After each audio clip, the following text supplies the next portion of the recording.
Love பண்ண விஷயம் அவங்க அப்பாவுக்கு தெரியவோ நீ என் பொண்ணே கிடையாதுன்னு சொல்லிட்டு அங்க இருந்து போயிடுறாரு. பூமா என்ன பண்றதுன்னு தெரியாம யோசிச்சுட்டு இருக்கப்ப அங்க வந்து விக்ரம் 2 நாள்ல நமக்கு கல்யாணம், இந்த டிகிரியை வச்சுட்டு என்ன பண்ண போற, அதனால நீ என்ன கல்யாணம் பண்ணிட்டு அம்மா கூட வீட்லயே இருன்னு சொல்றான். அதை கேட்ட பூமாவும் இப்ப விக்ரம உட்கார வச்சு உனக்கு எனக்கு செட் ஆகாது, உன் கூட நான் ஹாப்பியா இல்ல, நம்ம பிரேக்கப் பண்ணிக்கலாம்னு சொல்றா. இப்ப விக்ரமும் கோவத்துல தான் ரூம்ல இருக்க பொருள் எல்லாம் போட்டு உடைச்சிட்டு இருக்கான். அவனோட ஃப்ரெண்ட்ஸும் பத்தாப்பறிக்கு இவனோட ஃப்ரெண்ட்ஸும் இந்த பொண்ணுங்களே இப்படிதான் சொல்லி ஏத்தி விட்டுட்டு இருக்கானுங்க. அப்புறம் விக்ரம் பூமா கிட்ட அதுக்கப்புறம் நான் உன்னை நிம்மதியாவே இருக்க விட மாட்டேன், நாம 2 பேரும் ஒன்னாந்த விஷயத்த இந்த காலேஜ் ஃபுல்லா சொல்லி உன்னை அசிங்கப்படுத்திடுவேன்னு சொல்றான். அப்புறம் விக்ரம் பூமாவை டார்கெட் பண்ண ஆரம்பிக்கிறான். அன்னைக்கு காலேஜ்ல ஃபேர்வெல் டேக்காக ஏற்பாடு பண்ணிட்டு இருப்பாங்க. இப்ப பூமாவும் ஹாஸ்டலுக்கு போக பயந்துகிட்டு அவளோட ஹெச்ஓடியை துணைக்கி கூட்டிட்டு போறா. இப்ப இவளோட ரூமுக்கு போனா அவ ரூம் டோர் ஃபுல்லா அவளை பத்தி அசிங்கமா எழுதி வச்சிருப்பான். அதை பார்த்த பூமாவும் ரொம்பவும் உடஞ்சு போயிடுறா. இப்ப விக்ரமோட ஃப்ரெண்ட்ல ஒருத்தனும் அதான் பூமாவை அசிங்கப்படுத்திட்டேன்டா, இனிமே போதும் விட்டுடான்னு சொல்றான். இப்ப கடுப்புல இருக்க விக்ரமும் அவனை போட்டு அடிக்க ஆரம்பிச்சிடறான். அதுக்கு அவனும் உனக்கு பூமா தேவையில்ல, பூமா மாதிரி இருக்கிற ஒரு பொண்ணு தான் வேணும், உனக்கு அடிமையா இருக்கிற ஒரு பொண்ணை தான் நீ தேடிட்டு இருக்க, அவளை ஒன்னும் லவ் பண்ணலடான்னு சொல்லி திட்டிட்டு போறான். அங்க வந்த துர்கா அந்த டோர்ல இருக்க பெயிண்ட் எல்லாம் கழுவிட்டு இருக்கா.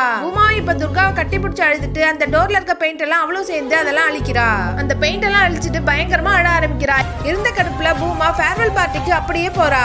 இப்ப ஸ்டேஜ்ல ஏறின பூமா மைக் முன்னாடி போய் நின்னுட்டு நீ என்னடா என்ன பத்தி சொல்றது, நானே எல்லாரும் முன்னாடி சொல்றேன்னு சொல்லிட்டு நான் விக்ரம் கிரேவனை லவ் பண்ணேன், நாங்க 2 பேரும் நிறைய தடவை ஒன்னா இருந்திருக்கோம், ஆனா இப்ப பிரேக்கப் பண்ணிட்டோம், நான் உன் கூட இருந்தது உன் மேல இருந்த நம்பிக்கையில தான், ஆனா நீ என்ன இப்படி அசிங்கப்படுத்திட்ட, ஃபியூச்சர்ல நான் கல்யாணம் பண்ணிக்க போற பையன்கிட்டயும் நான் எல்லாத்தையும் சொல்லுவேன், அப்படி என்ன எவன் ஏத்துக்கிறானோ அவனை நான் கல்யாணம் பண்ணிப்பேன், அப்படி எவனும் ஏத்துக்கலன்னா கல்யாணமே பண்ணிக்காம நான் சந்தோஷமா இருப்பேன், இப்ப என்ன விக்ரம் பண்ணுவேன்னு சொல்லிட்டு ஒரு கிட்டார் எடுத்துட்டு அவனை அடிக்க ஓடுறா. இதுக்கப்புறம் பூமா நல்லா படிச்சு நல்ல ஜாபுக்கு போயிடுறா. ஒரு பொண்ணுக்கு பெத்தவங்களோ கணவனோ காதலனோ கொடுக்காத தன்னம்பிக்கையும் மரியாதையும் அவங்களோட படிப்பும் ஸ்கில்ஸும் தான் கொடுக்கும்னு சொல்லிட்டு இந்த படத்தை அழகா முடிக்கிறாங்க.